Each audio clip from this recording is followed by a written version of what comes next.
Hey guys, so I'm back. I have fixed the values to make it what we need them to be, and I'll just demonstrate what it's looking like right now. If we go to the sword, now we still don't have the animation for Link to actually stick out his arm, but the placement will be correct once that is in place, once the little swing animation is there. So when you swing up, the sword is right there, to the right, down, to the left.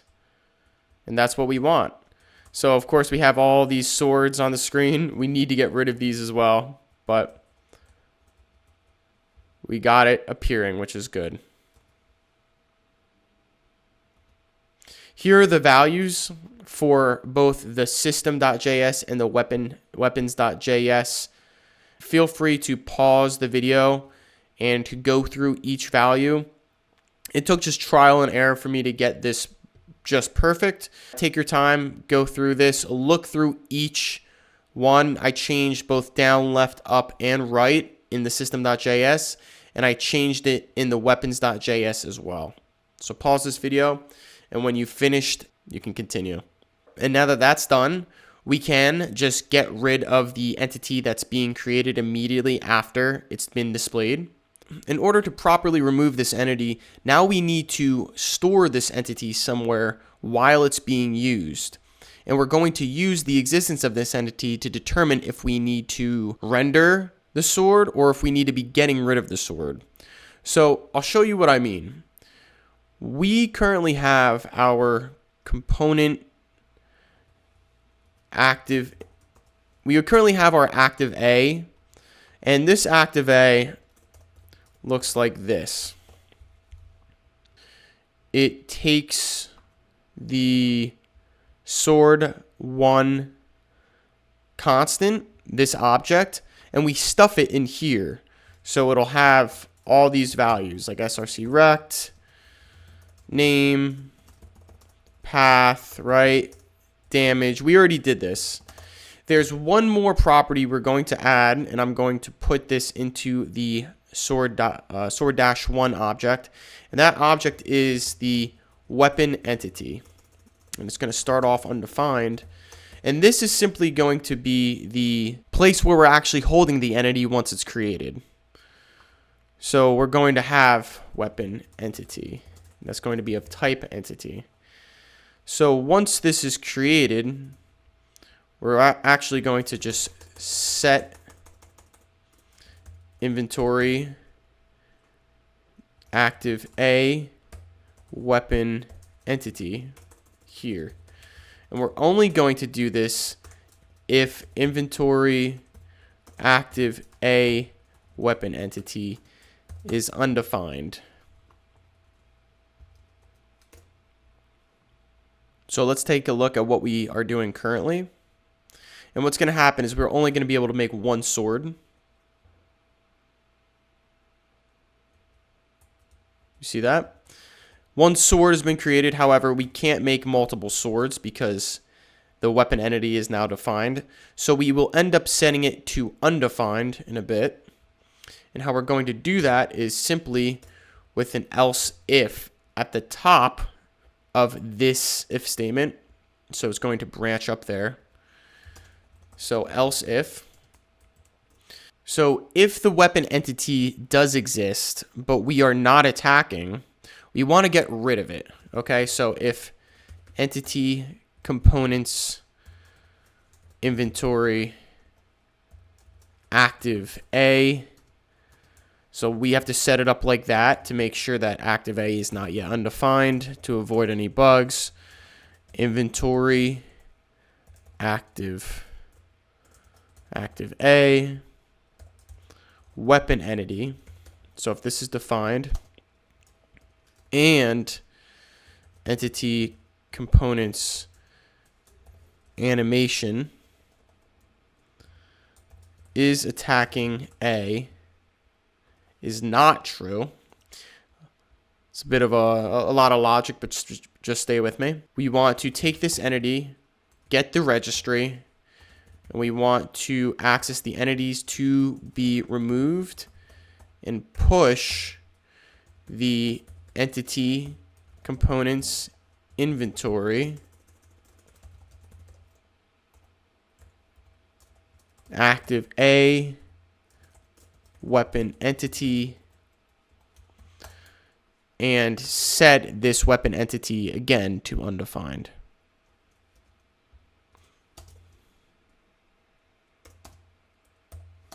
Defined. This isn't the end of this animation. However, let's see what we got. Cannot read properties of undefined reading active A 286. Player.components inventory. Okay.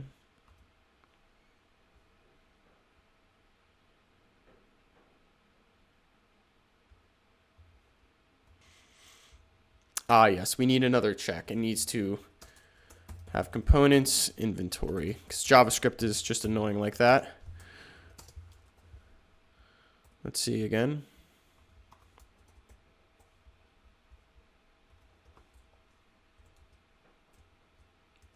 So it's cool. So it only appears when I'm holding down the button right now. And it will only appear when I'm pressing the button. And you can see Link is even animating. He's not doing the proper animation, but we haven't set that yet. So this looks good. However, I'm holding this out. We don't want Link to just be able to run around and hold the sword out. I mean, look, that's causing a bug already. We want the animation to be complete. We want to get rid of the sword at a specific frame. The way I'm going to structure this, I prefer to have Link, I want Link to have a quick draw. So this animation is going to be composed of 2 frames. The one where he's sticking his sword out and the one where he's pulling it back. You can do it in the reverse order if you prefer, but I think the game responds better to that. So here we want to go and we want to set it, or we want to make this animation cancel on the second frame. So I can go down like this.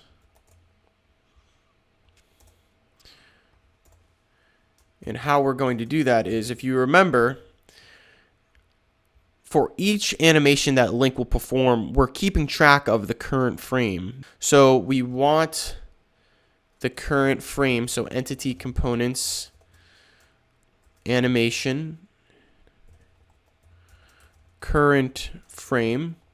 We want that to be equal to 1. And on the flip side, we only want this condition, this block of code to fire if the current frame is equal to 0.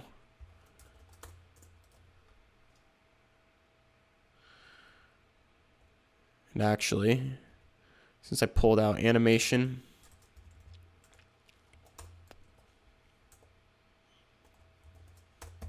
current frame, let me refactor this a bit.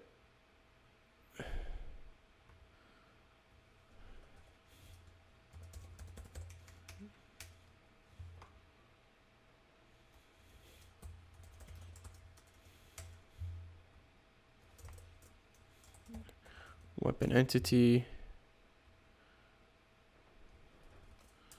animation,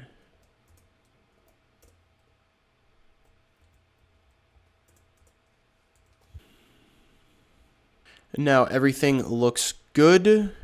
However, this is the first time that we're utilizing attack versus walk or move. And I do believe that down here in the animation system, if you remember, I did hard code this value of move. So what we need to do is we need to determine if this is move or if we should go down into attack. We can do that very easily by setting a variable called mode. And if is attacking is true, then it's attack. Otherwise, it will be move. And we can replace these values with mode. And now that we have that done, let's just do a last check before we go to the screen. This looks good. Let's see the render system. Animation is attacking. Current frame. Wait, hold on. It's a lot of complex logic, so it's easy to get lost. Current frame is not at the top of the animation component. So we need to drill down a little bit more. And we can drill down using the same technique that we had done before. So what I'm going to do is I'll pull the facing up here.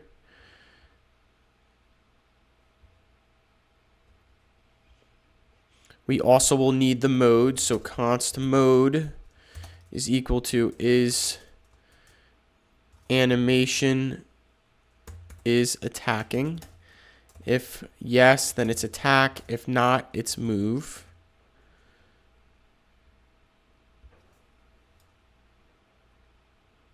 So we can go facing, or actually, we can just copy this. It's not facing, it's frames. Facing. Mode. Current frame. We can just put this in parentheses to keep with the pattern for this. I can just copy this and bring it down here.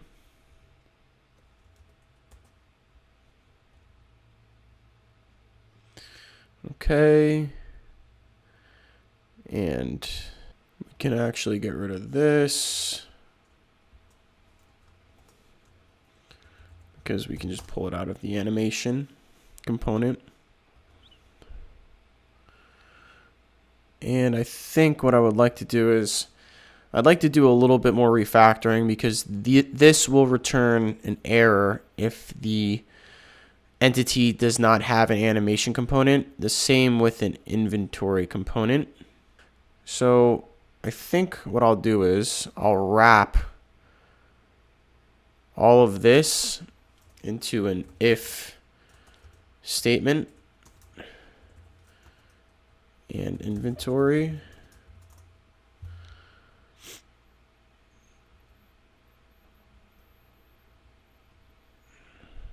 Just plop it right in here.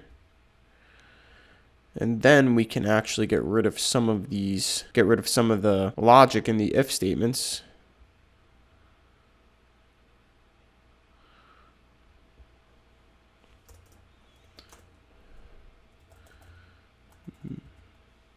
Makes it a little bit cleaner.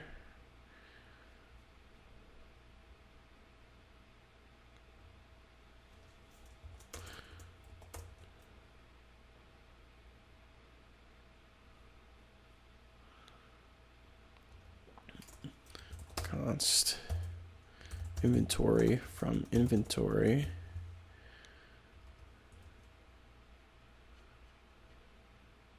Or rather, sorry, we should take out the active A. That's what I want.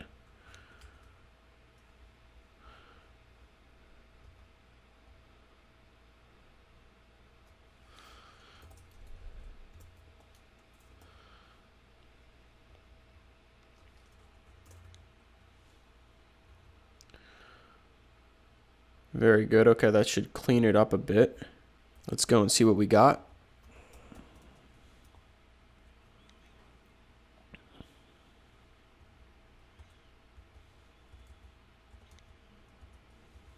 Okay.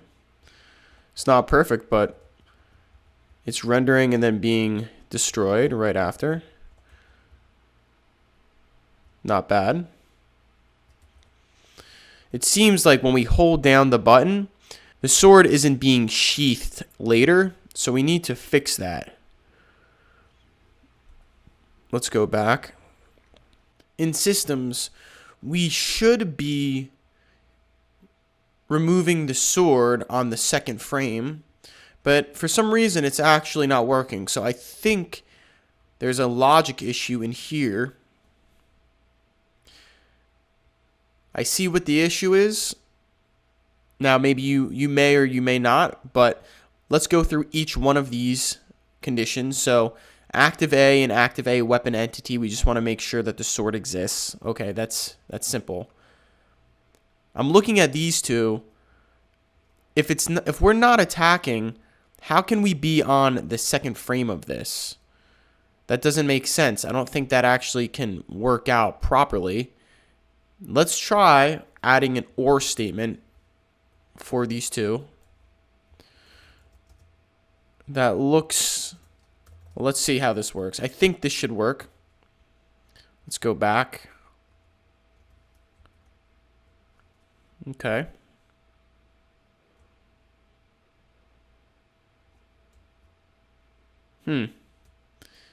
So the sword is now disappearing. However, it seems like we have two problems. The first problem is that Link is in a stationary position when the animation is complete. And the second problem is not as obvious, but the sword does not seem to appear at the very last, well, when it should appear. It seems like it appears slightly earlier. Let's fix first this position that Link is in.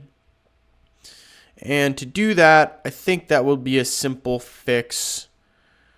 If we go to render system, we can get a better look. Ooh, where is it? Or the animation system, rather. We can get a better look at how this is handling the current frame. Now, it seems like if the should animate value is true or the is attacking A is true, then we determine what the src rect should be. And just by a quick first glance, I can tell that the src rect is stuck on the attack animation, meaning it's not being changed. And that makes sense because when we lift our finger off the attack button, we will no longer be going into this block. So why don't we set the src rect and the current frame when there is no animation going on? So if we should not animate and is attacking A is set to false, and actually this should be an and value. So if should animate is equal to false and if is attacking A is equal to false, let's take src rect and we'll take this, we'll set it equal to still wherever, whatever direction Link is facing in, but move, and we'll set the current frame to 0, and we'll take this value and set this to 0 as well. Let's go back. Oh, let's go back. Mode is undefined. My passing mode, yes. Change this to move. Now let's go back.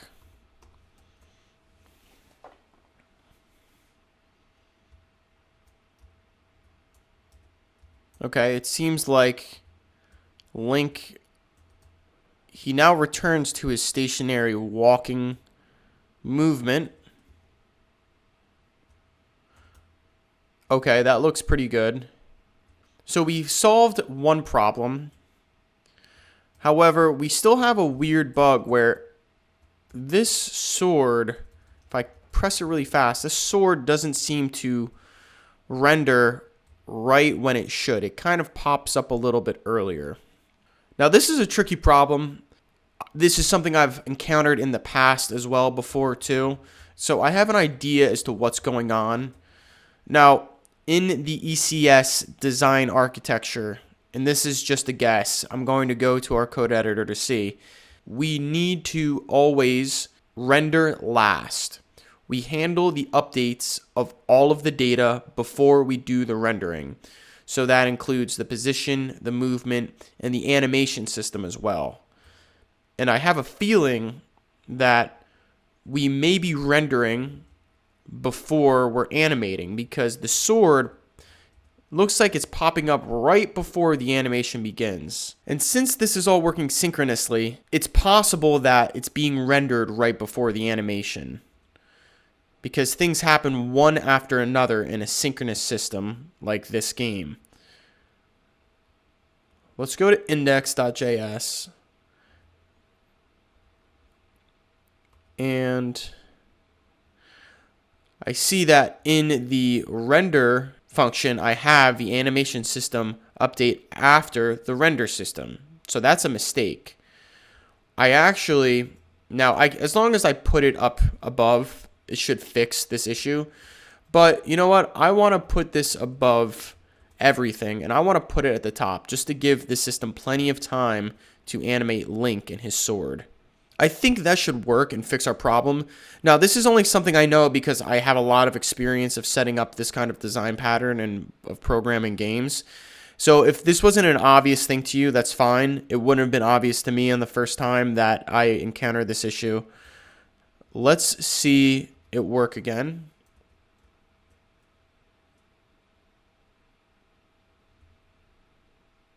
Okay. That looks a little bit better, I think. What do you think? I think it looks good. It's not perfect. I think the spacing of the sword is still not 100% where it should be, but it's like 98% the way there, and I think that's good enough for us to continue. Feel free to play around with the pixel spacing if you'd like.